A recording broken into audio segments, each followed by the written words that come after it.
ఇక డీటెయిల్స్ లోకి వెళ్తే ఆషాఢ మాసంలో ఎంతో భక్తి శ్రద్ధలతో నిర్వహించే శాకంబరి ఉత్సవంతో పాటుగా ఆదివారం గురు పౌర్ణమి సందర్భంగా శ్రీ బాల త్రిపుర సుందరి అమ్మవారిని శాకంబరిగా అలంకరణ చేశారు. శాకంబరి అవతారంలో అమ్మవారిని భక్తులు పెద్ద సంఖ్యలో దర్శించుకున్నారు. అలాగే అమ్మవారిని Kakinada city MLA Vanamadi Kondababu, rural MLA Pantham Nanaji కుటుంబ సమేతంగా దర్శించుకునేందుకు రాగా ఆలయ ఈవో విజయభాస్కర్ రెడ్డి, ఉత్సవ కమిటీ చైర్మన్ గ్రంథి బాబ్జీలు ఆలయ మర్యాదలతో పూర్ణ కుంభంతో ఘన స్వాగతం పలికారు. ఎమ్మెల్యేలు ఇరువురు అమ్మవారిని దర్శించి ప్రత్యేక పూజలు చేశారు. అనంతరం వారు మీడియాతో మాట్లాడుతూ అమ్మవారి దయవల్ల కూటమి ప్రభుత్వంలో ప్రజలందరూ సుఖ సంతోషాలతో ఉండటమే కాక యావత్ రాష్ట్రం వేగంగా పురోగతి చెందాలని అమ్మవారిని కోరుకోవడం జరిగిందన్నారు. ఆషాఢమాసం సందర్భంగా గురు పౌర్ణమి పురస్కరించుకుని ప్రతి ఏటా అమ్మవారిని శాకంబరి అలంకరణ చేయడం జరుగుతుందని, ఈసారి ఉత్సవ కమిటీ చైర్మన్ గ్రంథి బాబ్జీ, ఆలయ ఈవో విజయభాస్కర్ రెడ్డి ఆధ్వర్యంలో భక్తులు, దాతల సహకారంతో ఆలయాన్ని సర్వాంగ సుందరంగా సుమారు 6 టన్నుల కూరగాయలు, ఆకుకూరలు, పండ్లతో అలంకరించడం జరిగిందన్నారు. ఉత్సవ కమిటీ చైర్మన్ గ్రంథి బాబ్జీ మాట్లాడుతూ శాకంబరి అలంకరణకు సహకరించిన ప్రతి ఒక్కరికి పేరు పేరున కృతజ్ఞతలు తెలిపారు.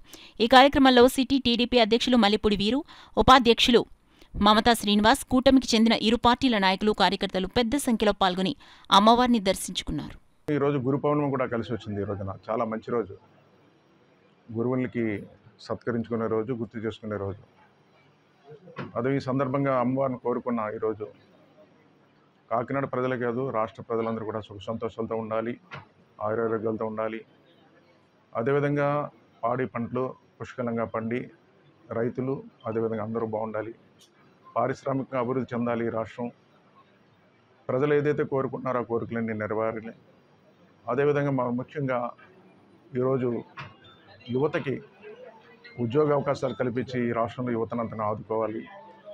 అన్ని విధాలకు కూడా ఈ గత ప్రభుత్వంలో ఏదైతే నష్టపోయామో ఆ నష్టాలన్నీ కూడా గట్టెక్కి ఈ రాష్ట్రం ప్రభుత్వం ఏదైతే ఉందో పరిపాలన చేస్తుందో ఆ పరిపాలనకు అమ్మవారు అన్ని విధాలుగా సహకరించాలి. ప్రజలు అనుకున్న విధంగా అభివృద్ధి జరగాలి.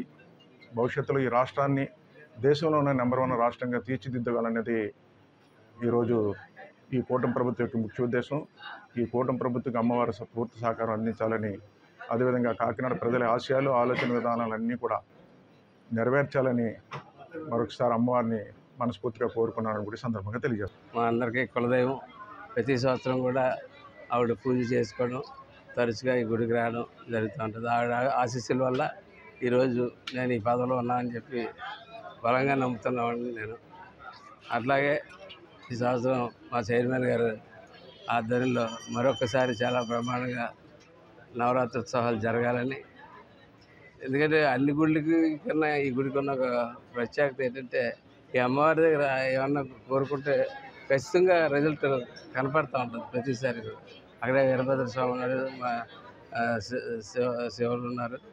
వాళ్ళందరూ కూడా ఎప్పుడు దర్శించుకున్నా సరే నాకు ఇప్పుడు వచ్చి అనుకున్న ప్రతి పని కూడా జరిగి బలమైన నమ్మకం ఉన్న గుడి.